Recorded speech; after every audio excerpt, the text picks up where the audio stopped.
Over these last days, we've been endeavoring to answer the question, what is the proper authority?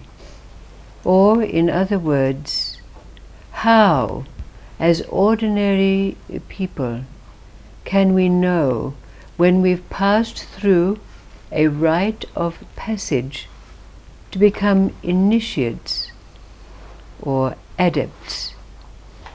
And to this end, there have been a number of Siddha stories told. And tonight is the last night of our formal program, so there's one final, simple Siddha story, after which it is necessary for us to discover for ourselves the answer to this question.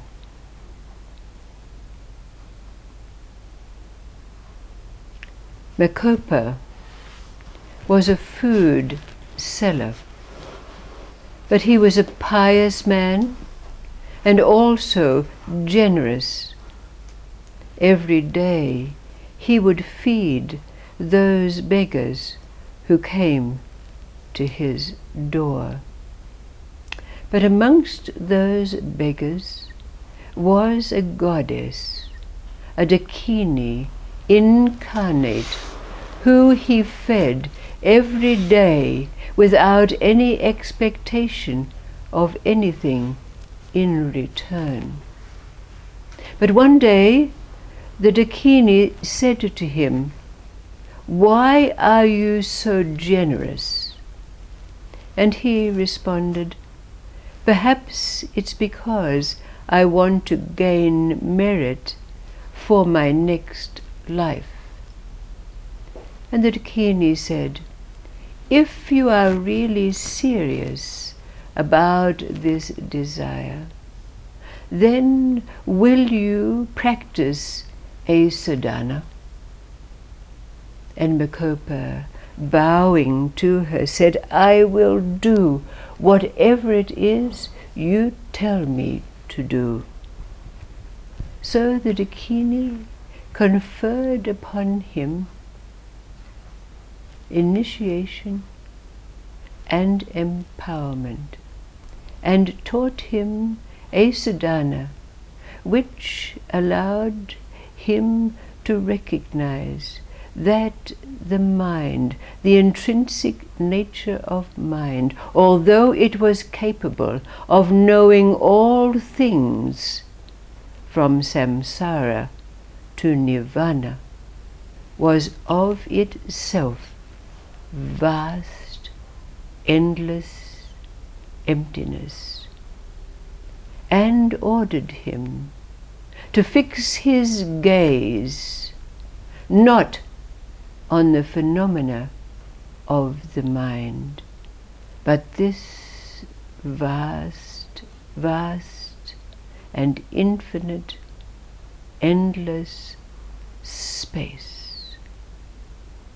Nacopa retired to what is known as the cremation ground, and there he practiced his sadhana, gazing into the depths of the vastness behind the mind.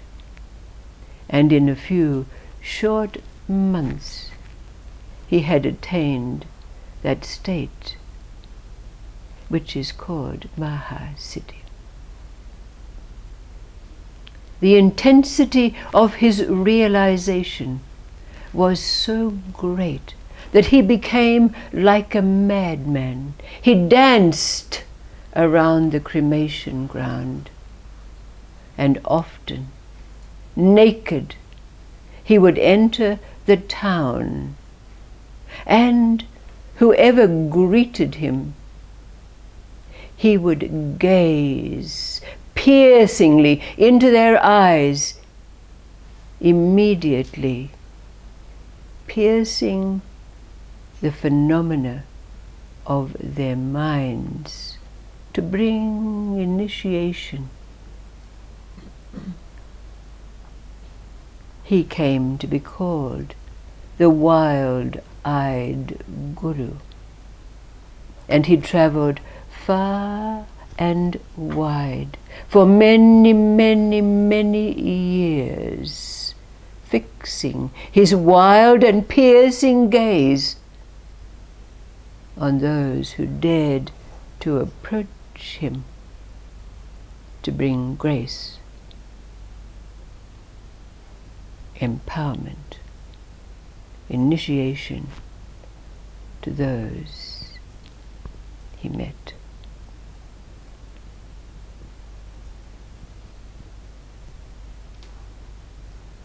After the translation of this simple story,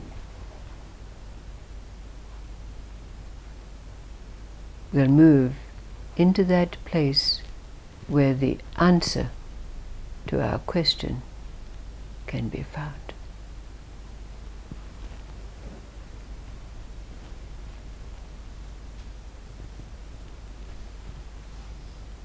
But first, the translation.